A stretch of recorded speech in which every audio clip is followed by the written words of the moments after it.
and then Osrith's ears caught the sound of people just outside, down below, past the cleared-out horse straw. They were talking purposefully quiet, so that their conversation could not be discerned, yet several phrases drifted up, through the still night air, through the small gap in the stable's wooden walls, and into her ears. Was it the voice who had stopped her in the stables? Was it Grioghair? It was hard to be sure. They didn't want to be heard, that was for sure, and they spoke Gaelish with a dull Riordan accent, Constantine's and Domhnall's accent, not a Cymric one, nor yet an Aryan one. She relaxed a little, trying to pick out words. Osrith heard names, Eochaid and Giric. That was understandable. They were Domhnall's enemies. Thurgilson. Eric and Siegfried. Norse brothers, one of them said.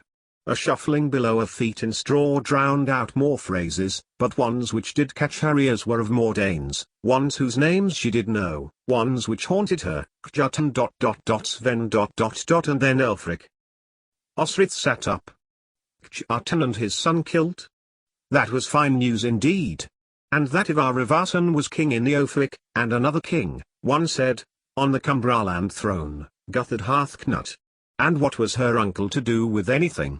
Ruthlessly bargaining again to defend with his life the fortress of Bibbenberg, which he had usurped from her brother.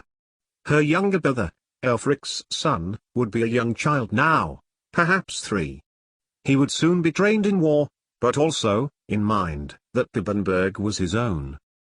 Osrith stared out of the gap and at the night sky, as cheers and shouts, muted, yet persistent, drifted from the direction of the hall, merry still with laughter and song. A gibbous moon hung in the sky, glimmering its generous light over the fortress, lending light to the backboards of Tby stable. Presumably these men, whoever they were, conversing below her, were discussing strategy of some kind. Strathclyde had once ruled Cumbraland, this Osrith knew, for her mother, as her aunt, had told her many times.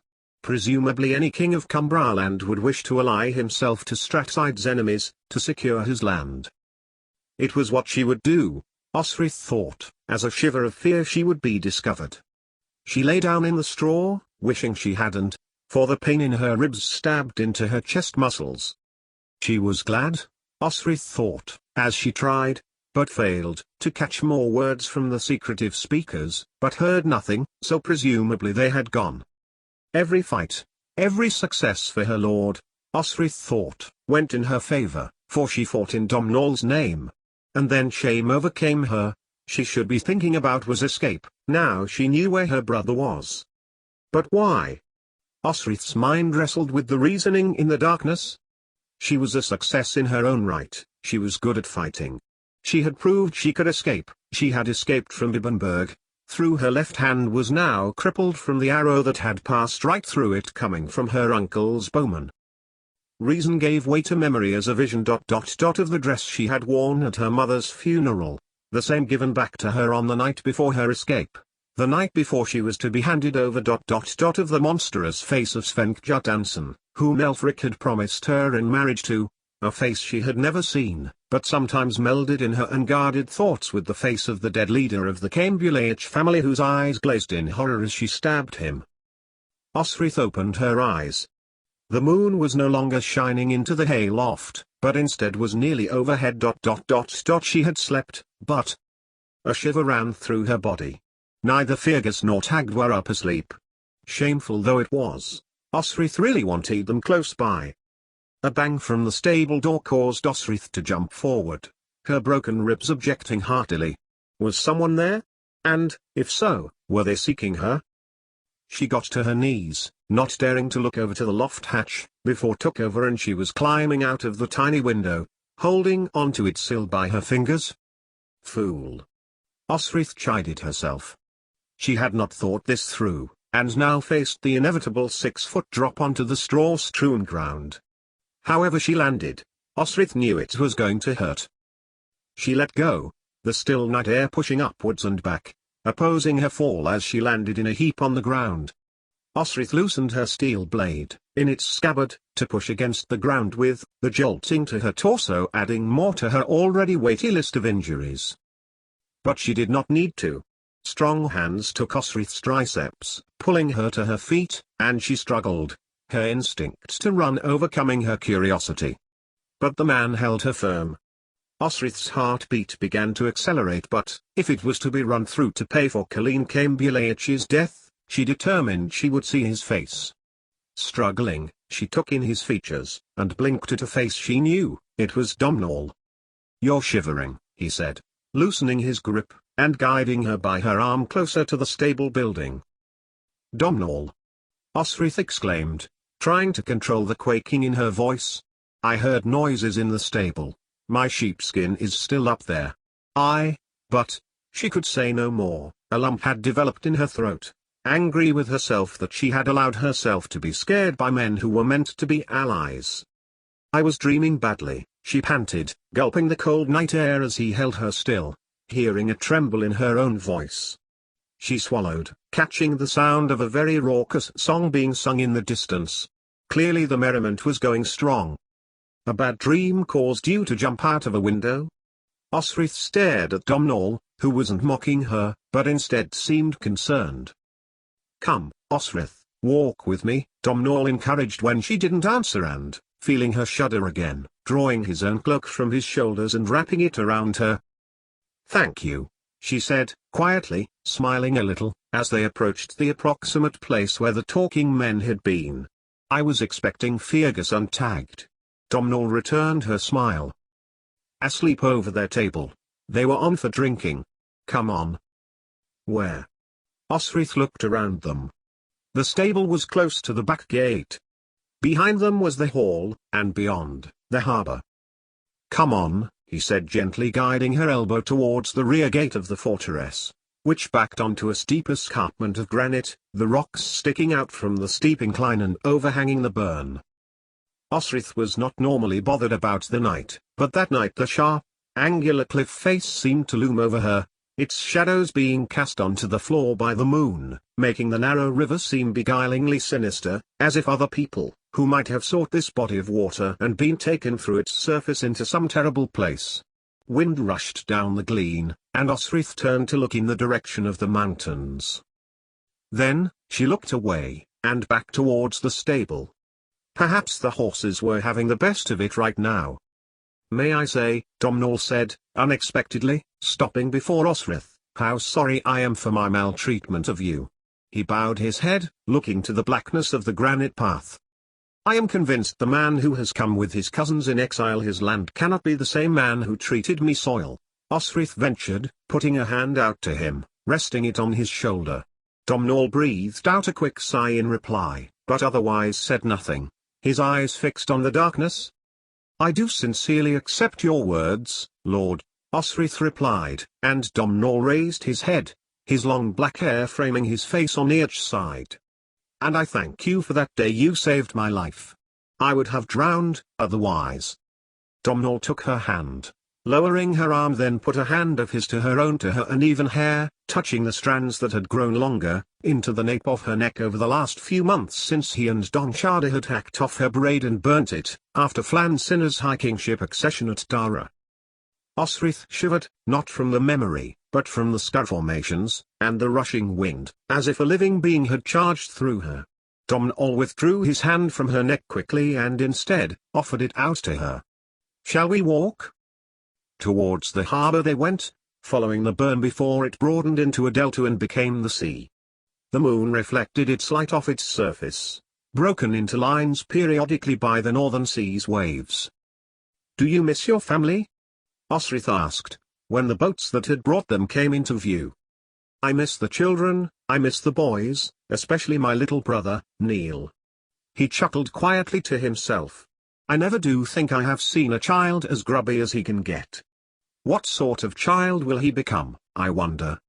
"A curious little one," Osrith replied. "A studious one. Wise. When I taught him, he was bright, always asking questions, and could write. I don't know the Gaelish letters, but Ira and Gormlith taught the boys. Maldub and Malduin would always wriggle and try to play. But not Neil. He would wait until he was told to get down." The moon caught Domhnall's smile, one of pride for his half-brother.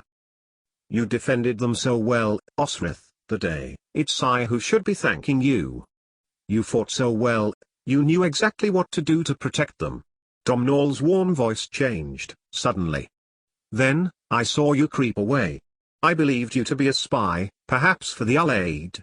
They so dearly want Outlands, as you saw at Tara, King Sinil so bold as to challenge Flan Sinner. An image of the red-headed king, lord of the Maich, now High King of all Ireland melted into view. I am no spy, nothing more than a warrior. Domhnall's eyes narrowed. A witch, then? As you told the Connacabar princes? I was frightened of the sun disappearing too, and I knew they were. I just told them that to get them away from me. Well, replied Domhnall, laughter in his voice. It worked. Just be careful with Domhnall. I saw how quickly you left when you saw Griog watching you. Witches are burned in Alba. And, a woman in battle who killed their kin. They may have an excuse to. Domhnall broke off as Osrith turned away from him, and from the rocks that were haunting her, to the sea, out to the west. It is why I am afraid of politics, Osrith said, quietly. All men are equal, on the land, in a battle. No politics then, just your sword and your wit.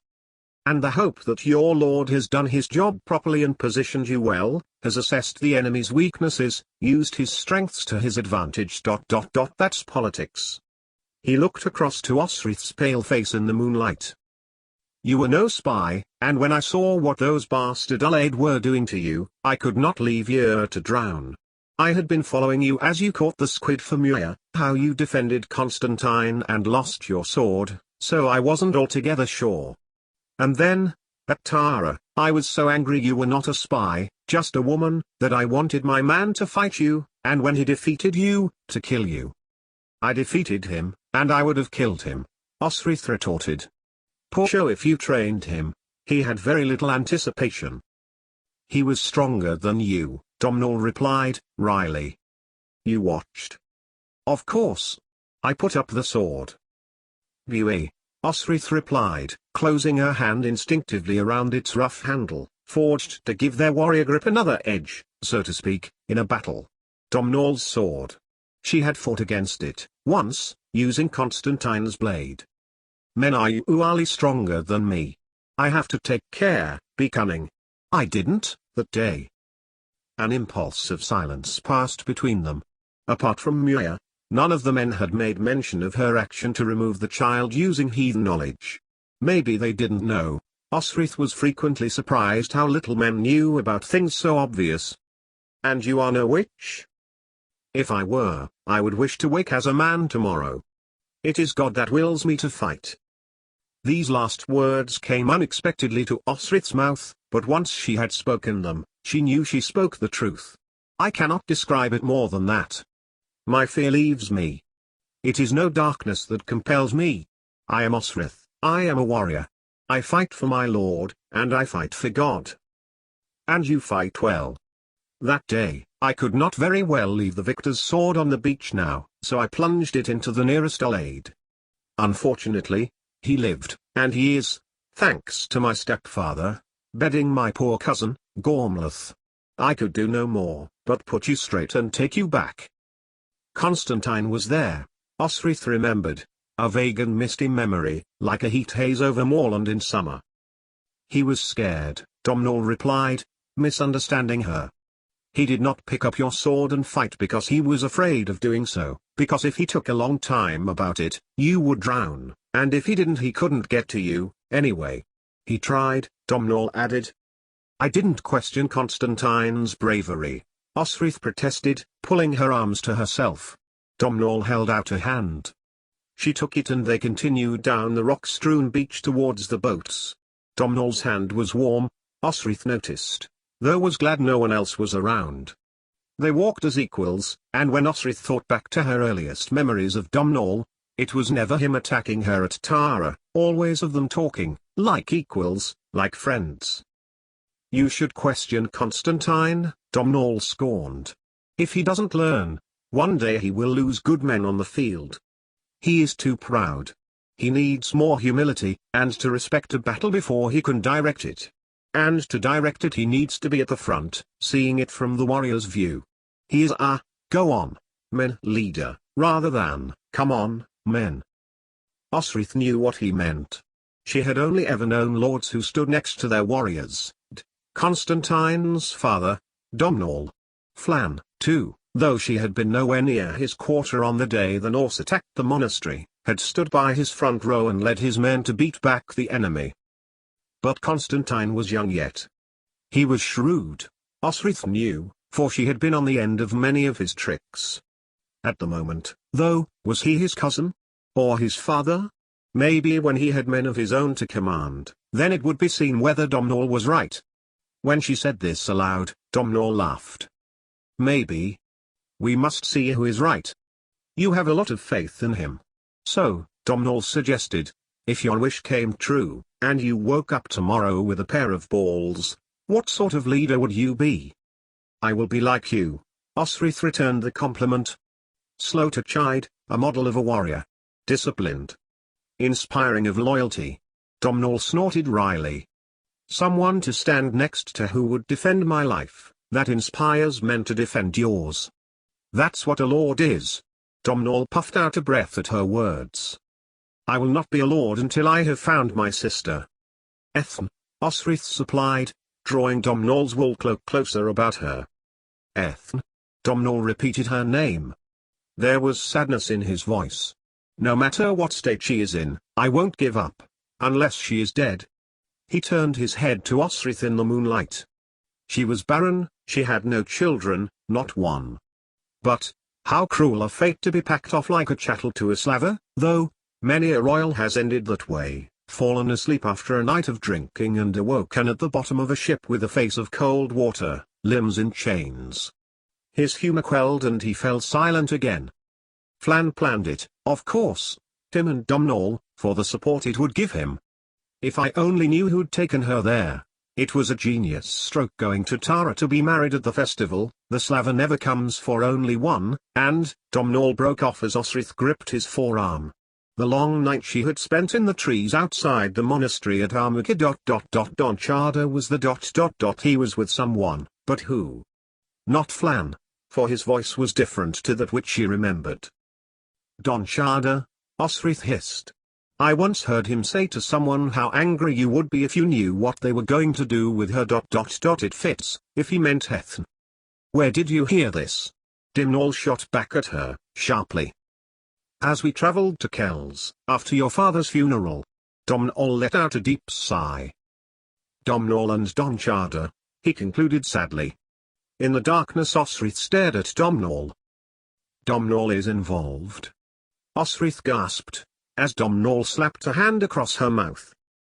Domhnall has agreed an alliance with Flann, for support for the throne. Money, men. Lack of support for Eochaid. Flann has taken aside his divided many Uineel, one which is so entrenched it could filter down for generations after. The Norse provide unity, for now, but he has put Domhnall in a position which, while trying to play politics with the Allied, he has alienated his own son and Flann's family. The young boys loved Ethne, she was the only mother they knew. And Don Chada blindly followed Flann's plan, believing it to be worthwhile. He let Osrith go, trying to take her hand to walk on again. But Osrith stood there, thinking. He felt regret the minute it was done, but as I told him, it was too late then. It would be like allowing Muir to be enslaved. Domhnall, Osrith repeated, carefully. And then a horrible thought struck her. The slaver never comes only for one. Your man, Finolai, Domhnall said, sadly. He was for the slaver too. Domhnall couldn't have any ... complications. But Osrith this time had begun walking. Domhnall hurried to catch her up.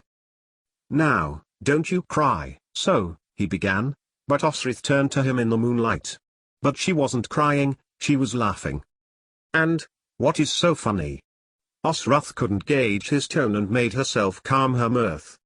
They were at the opposite side of the hall now, and remnants of verses, dissected by much alcohol, drifted along the glen. Finolai, she smiled, thinking about her friend. He would braid her hair before battle, a task he did with happiness. He would urge the men to stop for rests, anticipating Osrith needed one, which she invariably did.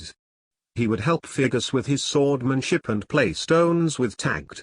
He had loved a king, with his heart and with his body. He would fight like a man possessed and had never been defeated in battle.